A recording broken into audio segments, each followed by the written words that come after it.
Jen, we said you're going to have a bonus episode, and here we go. Yeah, and we got a Tennessee story for you guys. Actually, we might have two, because I think I want to tell another one that's happened the same night. Oh, boy. I'm down.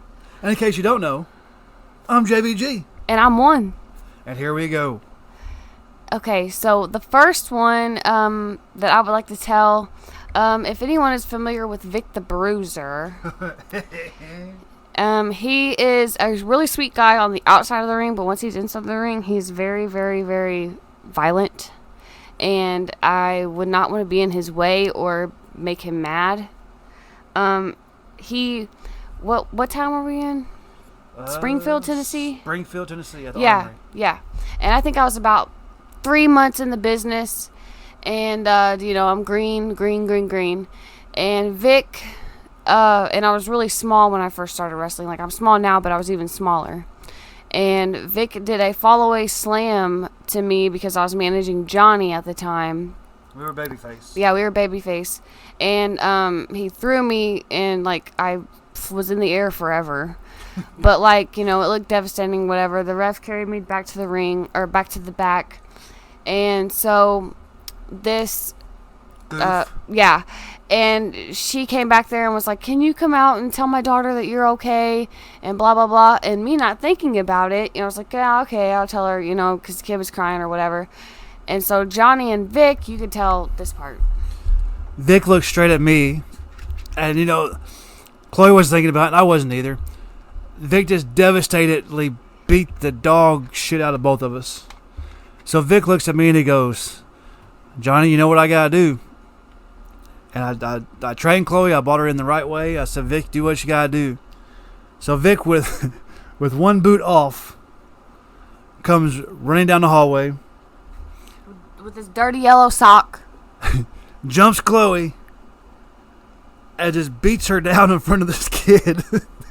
After she told her kid she was okay. Yeah, so I'm sitting here talking to this kid, and I see Vic come running. So I knew, okay, I'm going to have to stay here and take whatever he's going to do to me because I knew something was up.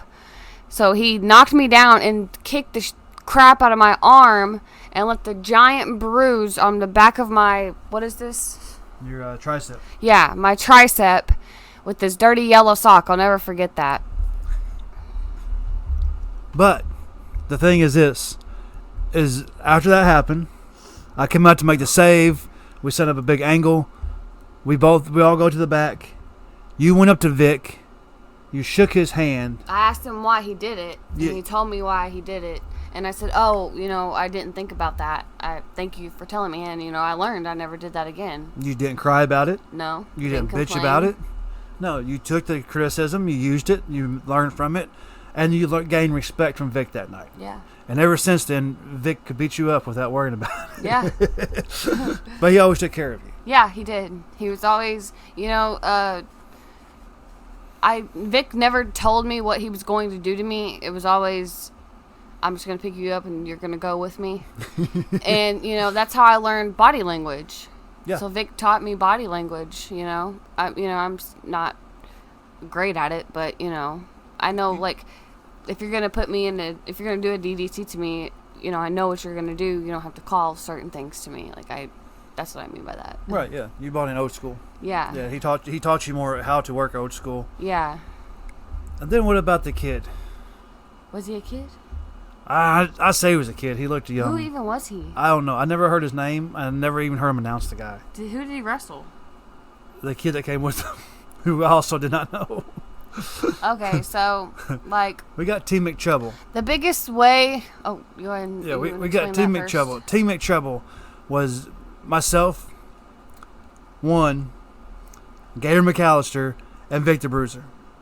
And we were working for Mike Porter, and we did a lot of shows together, and we all hung out together. We were all friends outside the business, inside the business, so that we declared ourselves Team McTrouble because Gator was telling us about a McDonald's in Clarksville that would put McChicken patty and a McDouble. Yeah, inside a McDouble, and they called it McTrouble, which now you can do that at McDonald's. Yeah. 45 years later, you can do it now at McDonald's. Right. But yes, this kid, Yeah, he can't. The worst thing to do is come in with a pink bag as a male wrestler. I mean, I guess you can, but don't have a lock on it, because ain't nobody going to steal your bag. Like, that's going to get heat, because that right there tells you don't trust the boys. Just gives a bad vibe all the way around, right, Johnny? I mean, I'm obviously not a veteran, but, no, you know. It does. And there's certain locker rooms you got to be careful in and whatnot. But this kid...